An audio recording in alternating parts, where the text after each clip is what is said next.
I had a really interesting experience this last week. So I'm not sure if you know who Lynn Boki is.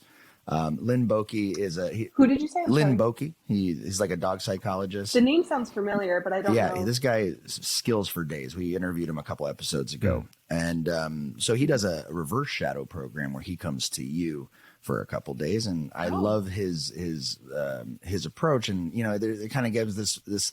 There kind of becomes this. I have 10 employees, and there becomes this parental thing that happens where I can tell them something, and it's like dad telling you something, and they're just like, oh, whatever. So I hire trainers to come and give workshops and lectures for my staff to help inspire and put those nuggets in their head. And one interesting thing, he helped me out with a behavior case while he was here, and one thing I noticed is kind of similar to how you're focusing on the emotional experience of the human. For a whole hour, all he focused on was an emotional thing that the client was doing. And he broke it down and he spread it out.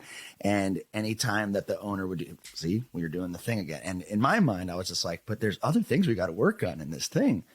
And for me, being, doing things a certain way for many years, I was just like watching and learning and being like, all right, how much are you going to harp on this emotional thing? Okay. And then you see the person loosen up. You see the person relax. You see the person get confident. You see this thing.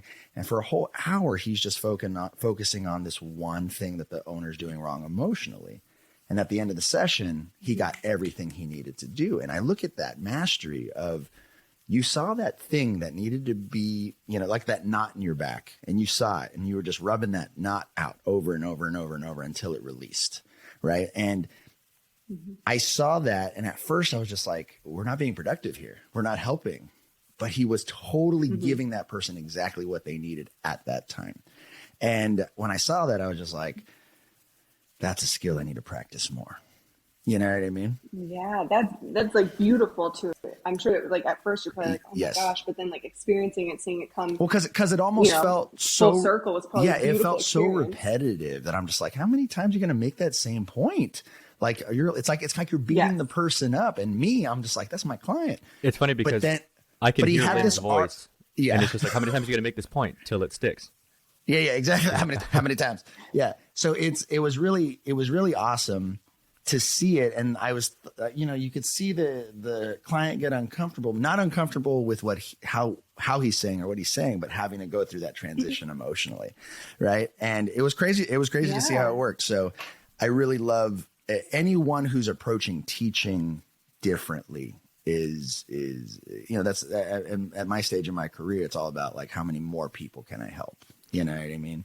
So you know what, you guys, I'm always a student of teaching. As I'm hearing both of you, like I'm hearing you talk about Lynn and when Lynn was at the group class here, and as I'm hearing Kaitlin talk about not only the e-courses but the Instagram videos and when we were talking about like your following and you just being naturally yourself, but how that gravitates like the people who want to hear the message, excuse me, in the way that you convey it. What I'm gathering is, I think Lynn and you, Kaitlin, and people like Brent and I are trying to learn is, how do you master that skill of, this sounds funky, but almost putting pressure on a person, like in a good way, which can be frustrating to the person in the moment, but it's a catalyst for change, because change is uncomfortable, right? But I think Lynn definitely has that skill to him, and I see that in your videos too. You take that approach, really serious things, right? You take that approach. You're right. Like you do have the dig into a person, and it's not always fun in the moment. It's like counseling. It's not always fun in the moment to hear your counselor tell you what you need to work on and books you need to read and everything else.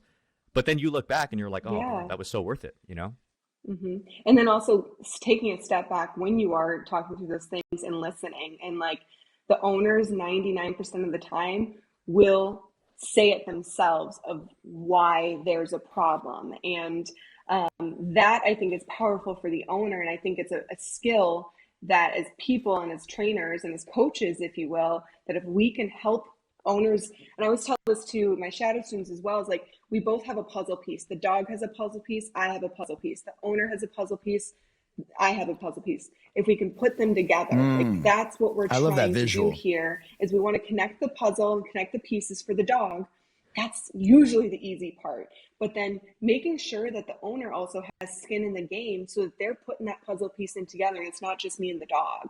So I talk through, during my go homes, a lot of people that I talk to, I don't know how everyone does it, usually start with like getting right to the dog stuff. I bring the client in and we talk for quite some time before we even talk about dog training. It's just like, here's how life is going to need to be when your dog goes home. And I can't tell you in 2 weeks you can go back to the way that you were. You can't. So Okay. I think that brings a lot of value to owners to actually be successful, is having those conversations and letting them know that, like, I get it's hard, but like you have to commit to the hard. Like, choose your hard.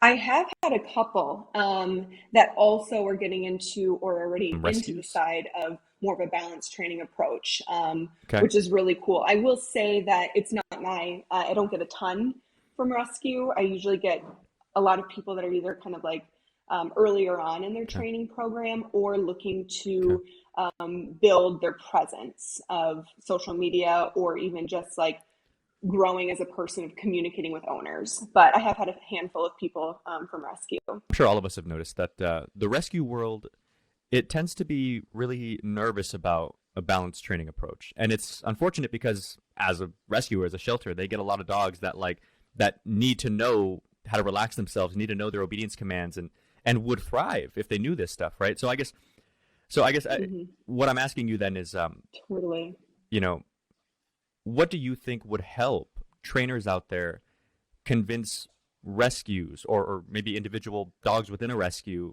that these tools might work? I think it's hard, to be honest. And from my opinion, I have noticed that convincing people is never the approach that we can take. So that's why I hope that if we can get more and more people sharing their experience, their expertise with what they're doing from a balanced approach, and showing, as much, the before and afters are great, but also like the messy stuff, like it's not always gonna be perfect, but look at the progress we can make. Right. I think that's where our biggest impact is going to be. I will say that connecting with some of the rescues that are already, advocates for balanced training, or at least to an extent, is huge. But I don't know if the impact is going to come from us targeting the people that are so against it and try to make them feel differently. We have to show. So that's where I've seen time and time again, even with owners in the beginning, when I was first building my business, I found myself like people being like, oh, well, what's this like e-collar? Do you have to utilize this? Me convincing people of like why they should use it. And now literally I do not even have that conversation with people. I share like what things are. Like, if you follow me, you clearly see my work. Right. You see, the tools. So now it's like this is my program. Either you work with me or you don't. And some people might be like, well, that's being kind of one-sided. But at the same time, like, I am an e-collar program, so I'm not going to convince you if it's not something that you're on board with. And I kind of feel the same. Well, no, that was the approach that I really liked. I remember Sean talked about it years ago. Remember the Q&A Saturdays that they would do on YouTube? And they were talking about exactly that, and they were talking about in the dog training space, there are those programs that are like kind of geared toward everybody, right? Like the, any dog, any issue, any whatever. And then there are the more specific people like TGD, right? That they are like, hey, we're strictly like educator, rehabbing reactive and hyper anxious dogs and stuff like that. We don't really do too much of like these other things. And they were talking about that. And it was right at the time that I was learning e-collar. And so I was like, and I'm trying to figure out for myself, like, does this make sense? Like, should I cast a wide net or should I really focus on that? And I found that interesting, not only in your content, but in like my content, Brent's content, as we grew, because Brent and I did content together since before the podcast, and it started as like YouTube videos and stuff like that. But I've noticed that sitting there trying to convince someone always goes bad because they feel on the spot. But the funny thing is making content that they can watch on their own time, and you're not really there, so they don't really feel the weight of you. That can like backdoor convince them over time. And I know what you mean, where by the time they call you, they already know what you do. They already know what you're about. And they've already decided in their own head, like, okay, I'm going to give it a shot. So you don't have to have those conversations anymore. And it also gives you, for the Shadows perspective, like, they already kind of know you, Yeah, exactly. you know? I was just gonna say, I think it's kind of one of those things too that I'm always trying to look at the big picture of how can we help the owner and the dog be the most successful. And I feel like, I don't know if you guys are seeing this as well, but I feel like behaviorally or behavior wise, dogs aren't getting better, they're getting worse right now. So it's Mm, like, if Yeah. Yeah. we can create a really clear line of communication in a way that's more user friendly for the owner, because again, they're not going home to trainers. I'm not saying that owners shouldn't take the steps to learn, but if we can give them mhm. tangible things of like, Right. here's what you need to ask your dog for, here's how you follow through, like almost like check this box, check that box, even though I wish we could mold all Right, of their minds to be like, hey, it's going to be like this the entire time. Yeah. right. That's why I think that I Yeah. also Yeah. don't have the Yeah. conversation about tools with people of like, I'm going to continue to do my program, and the way that I'm seeing is keeping dogs and owners the most successful and happy with each other. Mm, So, right, right. Do you have like I know that the e-course isn't even out yet, but do you have like a longer term goal for it? Maybe like a Learberg Consider the Dog type deal where there's other trainers and, you know, or what's your vision for that moving forward? I already have two other ideas of e-courses that I want to launch after it, and it will still just be me. But my Okay. friend Bethany and I from Walking Dog Training, we are going to be putting together a seminar type program for other trainers. So Mm, Love that's it. a huge thing that it's still very much in the conceptual world. I'm going out there in January. She lives in Orlando, and we're going to be doing, you know, more of our Mm. groundwork for it and hoping to have our first one in June of 2022. But I see that mhm. being kind of Cool. like the in tandem with both of ours, because she's a brilliant person from the creative side. She just launched an e-course of all of her graphic Mm, works. So like mm, intertwining the two of us from like a seminar, we're thinking like two a year, is kind of the direction I see K9 going with, you know, more of like a partnership with Bethany there. I love that. I Yeah, love that. So I thanks. want to take a little quick commercial break, real quick, and then we're going to come back and we want to dive into a couple more of our talking points. So we'll see you guys when we come back.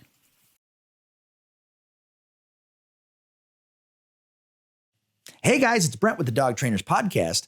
Now, did you guys know that if you leave us a review, it's easier for people to find us on their podcast platforms? So please go ahead and leave us a review on whatever podcast platform you're on. We'd really appreciate it. And now let's get back to the show.